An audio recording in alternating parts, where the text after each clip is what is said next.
Lovely students, कैसे हैं आप सब। होप सो सब अच्छे होंगे। 1 to 9 तक क्वेश्चन हमने कंप्लीट कर लिए एक्सरसाइज 9.1 के। आज हम क्वेश्चन नंबर 10 पर हैं।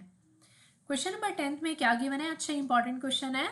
To poles of equal heights, two poles है उनकी हाइट इक्वल दी हुई है, are standing opposite each other on either side of the road. Road के कैसे खड़े हुए हैं? On the either side opposite each other, एक दूसरे के ऑपोजिट है। विच इज 80 मीटर वाइड, जिस रोड पर है एक दूसरे के आमने सामने है वो 80 मीटर वाइड है। From a point between them on the road, road के ऊपर कोई भी एक पॉइंट है, उसका एंगल ऑफ एलिवेशन उन दोनों पोल्स के टॉप से, एक पोल के टॉप से आ रहा है 60 डिग्री, एक पोल के टॉप से आ रहा है 30 डिग्री। Then we have to find the poles height. हमें पोल्स की हाइट को फाइंड आउट करना है और जो उन पोल्स के बिटवीन डिस्टेंस है, the distance of the point from the poles, उन पोल्स के बीच में जो हमने पॉइंट लगाया है उस डिस्टेंस को भी फाइंड आउट करना है। देखो ध्यान से देखो, हम पहले सबसे पहले पोल्स ड्रॉ करें। इक्वल हाइट के हैं तो इक्वल ड्रॉ करना। ये मैंने दो पोल्स ड्रॉ कर लिए। अब वो क्या कह रहा है? दिस इज, जिस रोड पर है वो 80 मीटर वाइड है, मीन्स ये वाला डिस्टेंस कितना है? 80 मीटर है। ठीक है, फिर क्या कह रहा है? From a point between them on the road, कहीं पर भी एक रेंडमली यहां मैंने पॉइंट ले लिया, कोई ऐसा नहीं है सेंटर में लेना है, बिटवीन, बीच में कहीं पर भी। The angle of elevation of the top of the poles, देखो एक पोल ये हो गया, इसके टॉप से एंगल ऑफ एलिवेशन, इसी के साथ ही this is line of sight, this is horizontal line, तो ये एंगल ऑफ एलिवेशन हो गया 60 डिग्री। इस पोल के टॉप से एंगल ऑफ एलिवेशन बन रहा है 30 डिग्री, लिखा है ना 60 degree and 30 degree respectively.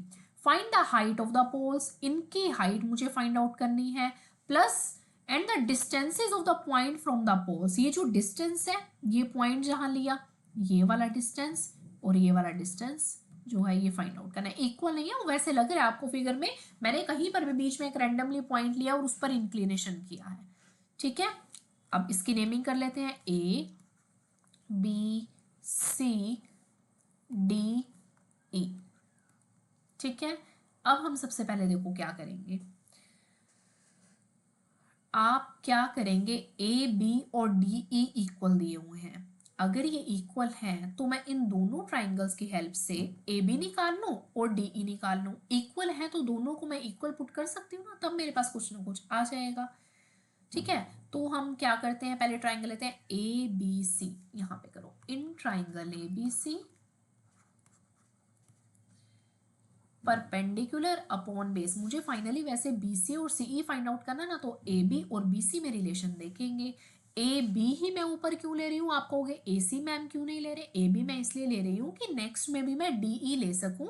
A B और डी ई इक्वल है, मेरे पास right hand side left hand side equal हो जाएगी, तो मैं उनको इक्वल पुट करके राइट हैंड साइड को इक्वल पुट करके बी सी और सीई को फाइंड आउट कर सकती हूँ।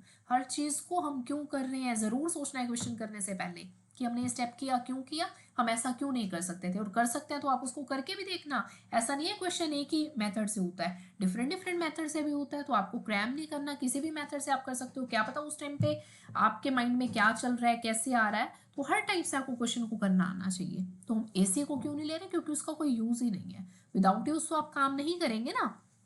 In triangle A B C मैंने लिया perpendicular A B upon base कितना है बी सी, परपेंडिकुलर यहाँ पे मैं लिख रही हूँ पंडित बद्री प्रसाद हर हर बोले। परपेंडिकुलर अपॉन बेस होता है tangent theta, A B upon base हो गया आपके पास टेंजेंट।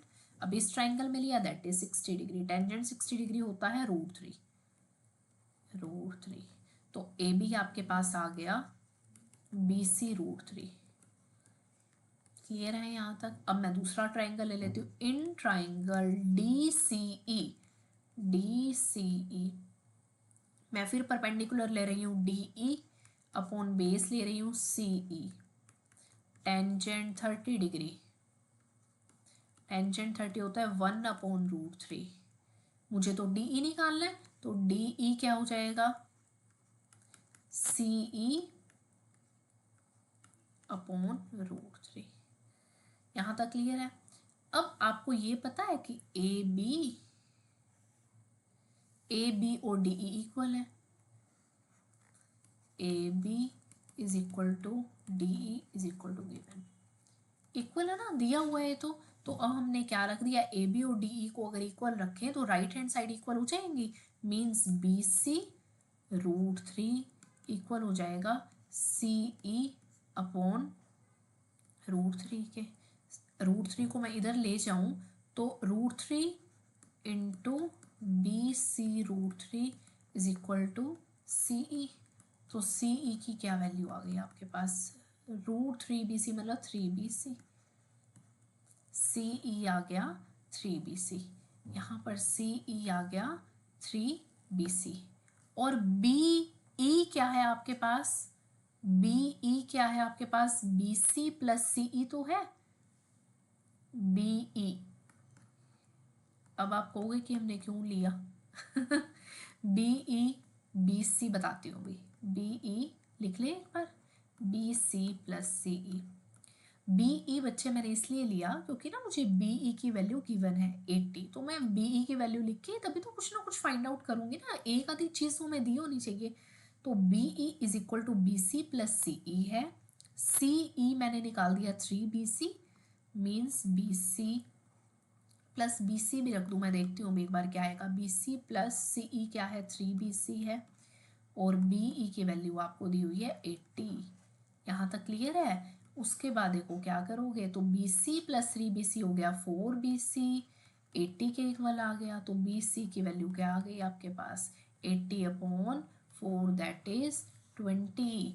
ये बी सी आ गया 20। अगर बी सी 20 है, बी ई 80 में से 20 हटा देंगे तो सी ई क्या आ जाएगा, 60 नहीं आ जाएगा, सी ई क्या आ जाएगा, 80 माइनस 20 इज इक्वल टू 60। इतनी चीज क्लियर हुई, एक वैल्यू आ गई 20, एक वैल्यू आ गई 60। बट एक चीज और पूछी हुई है, हाइट ऑफ पोल्स भी निकालेंगे, बट एक बार मैं ये रिपीट कर रही हूँ, क्लियर करते हैं, ठीक है। आपके पास बच्चे दो पोल्स दिए हुए थे इक्वल हाइट्स के, और कुछ भी एज सच गिवन नहीं था, जस्ट एक बी सी बेस गिवन था, angle of elevation 60 degree 30 degree थे, एक कोई भी पॉइंट था, सेंटर में नहीं था, बिटवीन का मतलब ये नहीं है कि उसके सेंटर में है, उसके बीच में कहीं पर है रोड पर। तो इस पोल का रोड से डिस्टेंस निकालना है, इस पोल का इस रोड से डिस्टेंस निकालना है, मीन्स बी सी और सी ई निकालने हैं। मुझे बी ई दिया हुआ है 80 कंप्लीट, तो मैं ट्राइंगल ए बी सी और ट्राइंगल डी सी ई यूज कर रही हूँ ना, तो दोनों में मैं ए बी और डी ई निकाल रही हूँ। क्यों निकाल रही हूँ ये पता होना चाहिए, क्योंकि ना दोनों की हाइट इक्वल दी हुई है, ए बी निकाल लो डी ई निकाल लो, लेफ्ट हैंड साइड इक्वल होंगी तो राइट हैंड साइड को इक्वल पुट कर सकते हो। मैंने दोनों को इक्वल पुट करके सी ई निकाल लिया, फाइनली 3BC आ गया। फिर मैंने ये रिलेशन लिया बी ई, ये भी क्यों लिया ये भी पता होना चाहिए, क्योंकि ना मुझे बी ई की वैल्यू गिवन है 80, और बी ई किसके इक्वल है, बी सी प्लस सी ई के इक्वल है, बी सी और सी ई में रिलेशन आ गया, तो एक ही चीज में टर्म बन जाएगी ना, तो आप एक की तो वैल्यू निकाल ही सकते हो। तो बी सी की वैल्यू आ गई 20, और सी ई क्या था, इस कंप्लीट में से 20 हटा दो तो 60 आ जाएगा, हो जाएगा। अब हाइट ऑफ पॉल क्या थी, ए बी तो थी या डी ई थी, कोई भी निकाल लो, लाइक डी ई है, यहाँ पर हम कर रहे हैं this is D E, C E upon √3 है, और आपके पास ए बी भी है, बी सी √3। अब ए बी क्या है, बी सी √3 है, बी सी में आप यहाँ पे पुट कर दो 20√3, हाइट ऑफ पोल क्या आ जाएगी 20√3, 20√3, दोनों सेम ही है ना, गिवन ही तो है, तो हाइट ये आ गई और ये डिस्टेंस 20 और 60 आ गए। क्लियर है, हो जाएगा। ध्यान से क्वेश्चन को करना, क्या कर रहे हैं कैसे करना है स्टेप बाय स्टेप समझना, 2-3 टाइम्स करोगे तो क्वेश्चन क्लियर होंगे, ठीक है। फिर नेक्स्ट वीडियो में हम नेक्स्ट क्वेश्चन डिस्कस करेंगे। ओके बच्चे, बाय बाय।